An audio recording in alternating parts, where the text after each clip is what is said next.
Praise the lord. ప్రియులరా, ఈ ఉదయకాల సమయంలో దేని వాక్యాన్ని చదువుకుందాం. కీర్తన గ్రంథము 56 అధ్యాయం 11 వచనం. Psalm 56 and verse 11. నేను దేవుని యందు నమ్మిక ఉంచి ఉన్నాను, నేను భయపడను. నరులు నన్నేమి చేయగలరు? In God have I put my trust, I will not be afraid. What man can do unto me? Yesu ప్రభువు యొక్క అతి శ్రేష్టమైన నామంలో ప్రియులరా మీ అందరికీ శుభములు తెలియజేస్తున్నాను. మరి యొక్క నూతన ఉదయకాల సమయమున దేవుని మాటలు వింటున్నామంటే అది దేవుడు మన పట్ల తన కృపను చూపెట్టారనే సత్యాన్ని గుర్తించి ఆయనకు కృతజ్ఞతాస్తులు చెల్లించాలి. దేవుని యొక్క వాగ్దానాన్ని జ్ఞాపకం చేసుకుందాం. నేను దేవుని యందు నమ్మిక ఉంచి ఉన్నాను, నేను భయపడను. ప్రియులరా, దావీదు ఈ మాట అంటున్నాడంటే తను అనేకమైనటువంటి భయములను ఎదుర్కొంటున్నాడు. ఒకవేళ తన జీవితంలో మరి ఆయా పరిస్థితులను బట్టి తను భయపడుతున్నాడు. అయితే తనకున్నటువంటి విశ్వాసము దేవుని యందు కాబట్టి పిల్లరా, ఈ భయములన్నిటినీ అణచేటువంటి దేవుని యందు విశ్వాసం తనకున్నది. నా ప్రియుడ, నా ప్రియ సహోదరి, నీ జీవితంలో కూడా దేవుని యందు విశ్వాసం ఉన్నట్లయితే నువ్వు కూడా చెప్పగలవు, నేను భయపడను, ఎందుకంటే దేవుని యొక్క సహాయము, తోడు, కాపుదల నాకుంటుంది అని నమ్ముతామండి. ఆ నమ్మకం నీకున్నదా? ఉంటే ఎంత ధన్యుడు, ధన్యురాలు.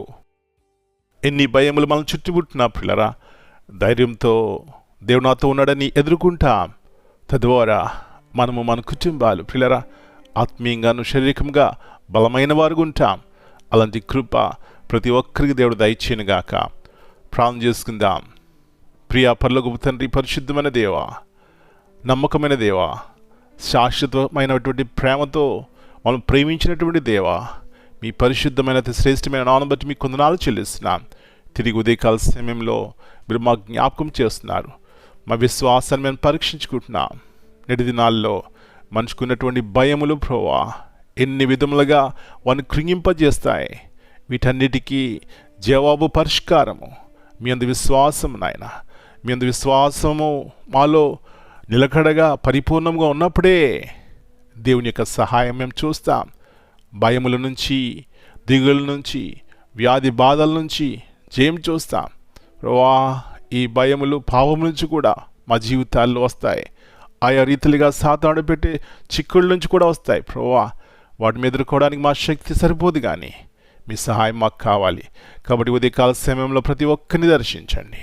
వారు ఏ పరిస్థితులు ఉన్నప్పటికీ కూడా మీ వైపు చూసి నిరీక్షణ కలిగి ఈ లోకంలో ధైర్యంగా జీవించడానికి సహాయం చేయమని, మరి దేవుని యొక్క వాగ్దానం పరిపూర్ణంగా ప్రతి ఒక్కరి జీవితంలో, ప్రతి కుటుంబంలో నెరవేర్చమని, మీ రక్షణ కార్యము ఇంకా ఎవరి జీవితంలో అయితే జరగలేదో ప్రభువా, యేసు ప్రభువుని తమ జీవితాల్లో సొంత రక్షకునిగా అంగీకరించి ఈ గొప్ప మేలు, ఆశీర్వాదం పొందుకోవడానికి సహాయం చేయమని యేసు ప్రభువుని అతి శ్రేష్టమైన నామమును బట్టి ప్రార్థన చేస్తున్నాను తండ్రి. Amen. God bless you all.